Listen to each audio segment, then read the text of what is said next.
सो Dalhousie India आता है। तो उस टाइम डलहौजी के टाइम क्या था, पूरे इंडिया में ब्रिटिशर्स का राज था, ये पूरा इंडिया है। तो यहाँ पे जम्मू एंड कश्मीर भी डोगरा राजा को दे दिया था। जम्मू एंड कश्मीर से लेकर कन्याकुमारी तक ब्रिटिशर्स का राज था। सिख इनके अंडर आ चुके हैं, नेपाल से गोरखा वॉर हो चुकी है, म्यांमार इनके अंडर आ चुका है। फिर ये पूरा ये एरिया इनके डायरेक्ट है, यहाँ पे अवध इनके इन्फ्लुएंस में है। फिर निज़ाम के साथ तो ट्रीटी चल रही है, फिर राजपूत इनके अंडर है, फिर ये मैसूर का किंगडम इनके अंडर है, एंड फिर ये मराठास इनके अंडर है। तो पूरा इंडिया ऑलमोस्ट इनके था। तो ये इसको लड़ाई नहीं करनी, इसको बस कंसोलिडेट करना था डलहौजी को इंडिया में आके, एक्सपेंड नहीं करना। सो डलहौजी बहुत ही यंग था, ये यंगेस्ट गवर्नर जनरल था, बहुत ही कम उम्र में आया। इसने बहुत सारे काम किए, बहुत सारे काम किए। इतना आज़ादी के बाद गवर्नमेंट बहुत सालों सालों तक नहीं कर पाई, इतना डलहौजी ने बहुत काम किया। ये यंगेस्ट गवर्नर था एंड 36 ईयर्स में आया था, यंगेस्ट गवर्नर था ये। सो डलहौजी आया था, इसको 4 चीज़ों का फादर बोला जाता है डलहौजी को। Telegraph, Indian railways, Indian postal service और Indian engineering service. Postal service इसने कंसोलिडेट किया था, स्टार्ट पहले हुई थी, इसने कंसोलिडेट किया था। तो father of telegraph, father of Indian railways, father of postal service, father of engineering service. इसने पब्लिक वर्क डिपार्टमेंट में काफ़ी काम किया। पब्लिक वर्क से Indian telegraph, Indian railway and Indian postal service and Indian engineering service का father बोला जाता है। Father of Indian telegraph, Indian railways, Indian postal service and Indian engineering services, तो इसका फादर बोला जाता है। फिर टेलीग्राफ इसने कैसे लाया? टेलीग्राफ कब बना था? 1952 में, डलहौजी के टाइम 1852 में टेलीग्राफ लेके आए एंड इसने 400 माइल्स की लाइन बिछाई, 4000 माइल्स की लाइन बिछाई डलहौजी ने। किसके अंडर? ओ शगनेसी के अंडर, टेलीग्राफ बिछाया कब? 1852 में। तो टेलीग्राफ लाइन बिछाई 1852। पहली टेलीग्राफ लाइन कहाँ से बिछी थी? आगरा टू कलकत्ता। तो अवध था वहाँ पे आगरा में, तो आगरा में बहुत काम होता था, तो आगरा टू यहाँ पे कलकत्ता। तो first telegraph line Agra to Calcutta. तो फर्स्ट टेलीग्राफ लाइन कब बिछी? तो ये आगरा है, Agra to Calcutta, Agra to Calcutta first telegraph line बिछाई 1854 में, 1854। फिर इसने और भी चीज़ें करी, जैसे कलकत्ता से पेशावर यहाँ पे, पेशावर, बॉम्बे, मद्रास, इन सबको इलेक्ट्रॉनिकली कलेक्ट कर दिया ना। 1857 का रिवॉल्ट हुआ, तो ये बहुत ही बूंद साबित हुआ कि आराम से इन्होंने एक जगह से दूसरी जगह इन्फॉर्मेशन प्रोवाइड की कि यहाँ पे रिवॉल्ट हो रहा है, आप यहाँ पे आ जाइए, यहाँ पे इतनी टुकड़ी भेजिए, काफ़ी फायदा हुआ। फिर पोस्टल सिस्टम, हर एक राजा का, हर एक किंगडम में अलग अलग पोस्टल सिस्टम होता था। तो इन्होंने एक यूनिफॉर्म पोस्टल रेट कर दिया, यूनिफॉर्म पोस्टल सिस्टम स्टार्ट किया। पोस्टल सिस्टम तो स्टार्ट हो गया था 1837। तो पोस्टल सिस्टम कब स्टार्ट हुआ? 1837। लेकिन यूनिफॉर्म किसने किया? डलहौजी ने। तो ये मॉडर्न पोस्टल सिस्टम कब लेके आए? 1854। स्टार्ट हो गया था 1837 में, लेकिन यूनिफॉर्म पोस्टल सिस्टम आया 1854 में। Uniform postal system in 1854, uniform postal system in 1854। तो uniform postal system and start हुआ था 1837 में। फिर रेलवे स्टैब्लिश की डलहौजी ने। रेलवे में गारंटी सिस्टम स्टार्ट किया, इतने पैसे नहीं थे गवर्नमेंट के पास, ना ब्रिटिश कंपनी के पास। तो उसने क्या किया?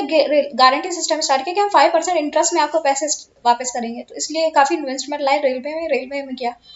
तो रेलवे किस लिए बनाई? Mainly defence, commercial and administrative purpose. Defence, commercial and administrative purpose के लिए रेलवेज बनाई, defence, commercial and administrative purpose. तो फर्स्ट लाइन रेलवे की बनी बॉम्बे टू थाने। तो यहाँ पे Bombay to Thane 1853 first line, यहाँ पे बॉम्बे है, Bombay to Thane 1853 first line Bombay to Thane, 1853 first line Bombay to Thane. Second line बनाई इन्होंने रानीगंज कोलफील्ड तक। तो इन्होंने सेकेंड लाइन बनाई कलकत्ता टू रानीगंज। तो यहाँ पे कलकत्ता था, कलकत्ता यहाँ पे झारखंड में रानीगंज कोलफील्ड। तो कोलफील्ड में मतलब आराम से कोयला ट्रांसफर कर सके। एंड फिर मद्रास जो अराकोम, तो यहाँ पे मद्रास है, मद्रास से अराकोम तक रेलवे लाइन। तो 3 रेलवे, पहली थी यहाँ बॉम्बे टू थाने, फिर यहाँ पे थी कलकत्ता टू रानीगंज, और थर्ड थी मद्रास टू अराकोम। तो ये 3 लाइनें बनाई 1853, फिर 1854। और first line Bombay to Thane 1853, Bombay to Thane 1853। फिर सेकेंड लाइन थी कलकत्ता टू रानीगंज कोलफील्ड, ये थी 1854 में। एंड फिर मद्रास टू अराकोनम, ये 1856 में थी। तो ये 3 लाइन्स थी। तो डलहौजी ने सोशल एंड एजुकेशन में भी काफ़ी काम किया। विडो रिमैरिज एक्ट पास हुआ 1856, विडो रिमैरिज एक्ट ये पास हुआ। इसने यूनिवर्सिटी स्टैब्लिश की कलकत्ता, बॉम्बे एंड मद्रास। तो यूनिवर्सिटी कहाँ का? कलकत्ता, 3 जगह, कलकत्ता, बॉम्बे एंड मद्रास, 3 जगह यूनिवर्सिटी स्टैब्लिश की। तो किसने, डलहौजी ने। तो यूनिवर्सिटी इस्टेब्लिश की कलकत्ता, बॉम्बे एंड मद्रास। फिर 1853 में वो कंपटीशन स्टार्ट हो जाता है सिविल सर्वेंट का। इंडियन भी अब सिविल सर्विसेज एग्जामिनेशन में पार्टिसिपेट कर सकते थे। एजुकेशन रिफॉर्म आई इसमें सर चार्ल्स वुड के अंडर, सर चार्ल्स वुड का 1854, सर चार्ल्स वुड। तो इसने बोला कि प्राइमरी एंड सेकेंडरी एजुकेशन पे फोकस करना चाहिए, primary and secondary level education पे। तो डाउनवर्ड फिल्ट्रेशन थ्योरी से कुछ नहीं हो रहा था जो मकौले की थी, उसमें उसने प्राइमरी, उसने मास एजुकेशन को नहीं बढ़ावा दिया था।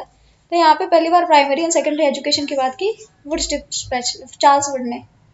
तो sir Charles Wood 1854, sir Charles Wood 1854, इसने बोला primary and secondary education level पे फोकस करना है, Charles Wood primary and secondary education पे फोकस करना है।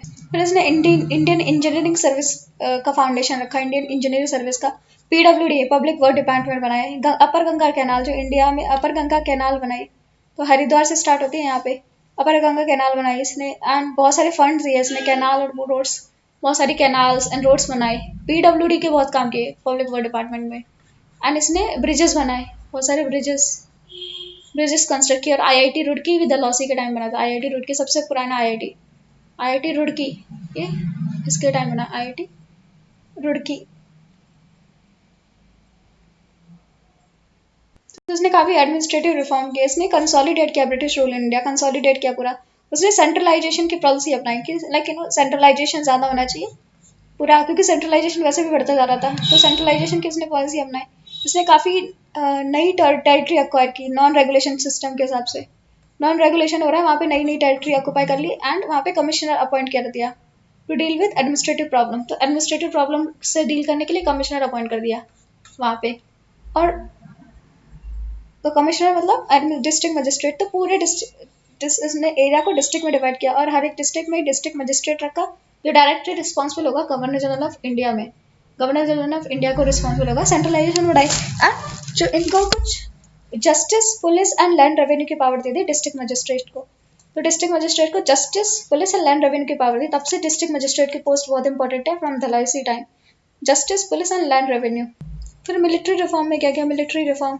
तो शिमला जो ये नेपाल था, नेपाल से ट्रीटी ऑफ सगौली से ये शिमला ले लेता, शिमला को समर कैपिटल बनाया, शिमला को समर कैपिटल बनाया। ये हेडक्वार्टर भी बना आर्मी का, हेडक्वार्टर ऑफ आर्मी शिमला बना, समर कैपिटल और हेडक्वार्टर ऑफ आर्मी ये बना। फिर नई गुरखा रेजिमेंट को रेज किया गया, न्यू गुरखा रेजिमेंट वर रेज्ड। ठीक है, नई गुरखा रेजिमेंट को रेज किया गया। और डिस्ट्रस्ट ऑफ द नेवी। तो उसने बोला ये नेपाल से गुरखा को लेके आते हैं, इंडियंस को ट्रस्ट नहीं कर सकते, ये बगावत कर दे। फिर उसने आर्टिलरी को हेडक्वार्टर जो कैलकाटा था, कैलकाटा जैसे ये इंडिया है, तो कैलकाटा से मेरठ में हेडक्वार्टर, क्योंकि यहाँ से कंट्रोल करना ईजी था, तो आर्टिलरी का हेडक्वार्टर कैलकाटा से मेरठ मूव किया। और जब मूवमेंट होती, ट्रूप्स पहले यहाँ पे ज़्यादा थे, यहाँ पे ज़्यादा डिप्लॉय थे, इनको वेस्टवर्ड मूव करने लगे। जैसे गुजरात है, यहाँ पे राजस्थान है, राजस्थान गुजरात, और फिर ये यहाँ पे ऑक्यूपाई करने लगे थे, तो अपनी ट्रूप्स की मूवमेंट यहाँ स्टार्ट कर दी कि आराम से कर पाए। एंड हेडक्वार्टर किसको बनाया, शिमला को, शिमला को हेडक्वार्टर बनाया एंड समर कैपिटल बनाया। फिर इसने डलहौजी ने एनेक्सेस क्या किया, इसने एनेक्सेशन की पॉलिसी फॉलो की। इसने बर्मा को एनेक्स किया। सेकेंड बर्मा वॉर हुआ स्टार्ट 1852 में। सेकेंड बर्मा वॉर से बर्मा को पेगू तक एनेक्स कर लिया था। इंडिया में ये बर्मा था, तो ये बर्मा है, बर्मा को पेगू तक एनेक्स कर लिया था। तो सेकेंड बर्मा वॉर कब होता, डलहौजी के टाइम। फिर इसने अवध, जो इंडिया का बहुत अच्छा दोस्त था 100 साल तक, वहाँ पे जो वाजिद अली शाह थे, तो ये विलासता का जीवन जीते थे। उन्होंने बोला कि मिसमैनेजमेंट बोल के इनको हटा दिया, इनकी सीट से वाजिद अली शाह को हटा दिया। तो इससे मुस्लिम्स बहुत ज़्यादा ऑफेंड हो गए। वे इंडियन सोल्जर के हमारे नवाब को इतनी गंदे से ट्रीट किया, इंडियन सोल्जर्स और मुस्लिम बहुत ज़्यादा ऑफेंड हो गए, ये क्या किया। तो ये कब हुआ था, 1856 रिवॉल्ट के 1-2 साल पहले। 1856 ये वाजिद अली शाह को हटा दिया, अवध को पूरा एनेक्स कर लिया।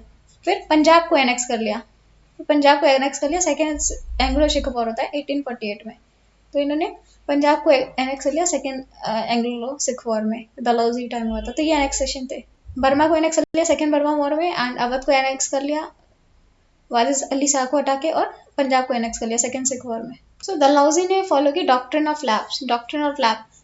तो पहले क्या होता था, लोगों के पास बच्चा नहीं है तो वो एक बच्चे को अडॉप्ट कर लेते थे, और फिर उसी को राजा बनाते थे, वही प्रॉपर्टी इनहेरिट करता था, वही गवर्न करता। लेकिन अब ब्रिटिश बोला हम पैरामाउंट सी पावर है, हम डिसाइड करेंगे। आप प्रॉपर्टी दे दो अपने आप को, लेकिन गवर्न करेगा कि नहीं करेगा वो हम डिसाइड करेंगे। और ऐसे बच्चों को आप फिर से दूसरा राजा नहीं बना सकते अगर वो आपका बच्चा नहीं है। आप तो आप अडॉप्ट नहीं कर सकते son without alliance without heir can not adopt a son, ठीक है। तो आप सन को अडॉप्ट करके उसे राजा नहीं बना सकते। तो ये इस पॉलिसी को फॉलो करके डॉक्ट्रिन ऑफ लेफ्ट चलाई। तो एनेक्स जो स्टेट्स है वहां पे क्या बिठाया, वहां पे चीफ कमिश्नर बिठाया एंड वहां पे कोई सेंट्रलाइज्ड कंट्रोल नहीं था। तो वहां पे चीफ कमिश्नर बनाया विदाउट एनी सेंट्रलाइज्ड कंट्रोल। तो यहाँ पे जो चीफ कमिश्नर बनाया वहां पे सेंट्रलाइज्ड कंट्रोल होगा, मतलब सेंटर का कंट्रोल होगा, मतलब वो डायरेक्ट प्रिंसली स्टेट से वो डायरेक्ट ब्रिटिश कंट्रोल में आ जाएगा डॉक्ट्रिन ऑफ लैप्स से। तो बहुत सारी रियासतों के साथ ऐसे किया and non regulation system start हो जाए। तो अदर स्टेट में वैसे नॉन रेगुलेशन सिस्टम स्टार्ट हो जाएगा। मॉडर्न सेंट्रलाइज सिस्टम स्टार्ट होगा, जैसे कमिश्नर होगा, डिस्ट्रिक्ट मजिस्ट्रेट होगा। तो मॉडर्न एडमिनिस्ट्रेशन सिस्टम स्टार्ट हो जाता है, वहाँ पे प्रिंसली स्टेट वाला पूरा रोल हट जाता है। ये डलहौजी ने एक्सपेंशन किया। फिर एनेक्सेशन देखे तो सतारा को सबसे पहले एनेक्स किया 1848 में, सतारा को एनेक्स किया। फिर जतपुर एंड सांभलपुर ये 1849, जतपुर एंड सांभलपुर 1849, सांभलपुर 1849, जतपुर एंड सांभलपुर। तो सतारा को 1848, जतपुर एंड सांभलपुर 1849 एंड फिर बाघट 1850, फिर उदयपुर 1852, फिर झांसी 1854, झांसी, नागपुर 1854, फिर नागपुर को भी ले लेंगे 1854। तो नागपुर 1854। तो सतारा 1848, तो सतारा को लिया 1848, फिर जैतपुर एंड सांभलपुर को 1849, फिर भगत को 1850, फिर उदयपुर 1852, फिर झांसी 1854, फिर नागपुर 1854। तो ऐसे ये अनेक्स कर लिए। तो हमारे वल्लभ भाई पटेल को थोड़ी कम दिक्कत हुई आज़ादी के बाद। ऐसे एग्रेसिव एक्विजिशन क्यों स्टार्ट किया, स्ट्रैटेजिक। एक तो अगर इंपीरियल डिफेंस के लिए, अगर सपोज फ्रांस हमला करते तब तो राजा बोलेंगे कि हमें ये दो वो दो, तो ये सब स्टार्ट ना हो। तो इंपीरियल डिफेंस के लिए, और काफ़ी मिसरूल हो रहा था, काफ़ी अच्छे से वो उन्होंने अडॉप्ट कर लिया, सन अच्छे से रूल नहीं हो पा रहा था, जैसे उदयपुर में एंड अवध में, तो इसलिए मिसरूल भी था। तो गुडविल ऑफ द पीपल बोल के ये अनेक्स किया। कमर्शियल थे कि ज़्यादा एरिया अंडर आएगा, ज़्यादा रॉ मटेरियल होगा, नए मार्केट्स होंगे मैन्युफैक्चर गुड्स के, इसलिए। और फिर अगर बोला गया वो एक्वायर नहीं करता तो हमें बहुत सारे हैदराबाद, बहुत सारे जामनगर और बहुत सारी कश्मीर देखनी पड़ती इंडिया में 1947 के बाद। बहुत सारी जूनागढ़ टाइप की, हैदराबाद, जम्मू कश्मीर वाली चीज़ें बहुत सारी होती। क्वेश्चन है, to what extent Dalhousie were responsible for the revolt of 1857।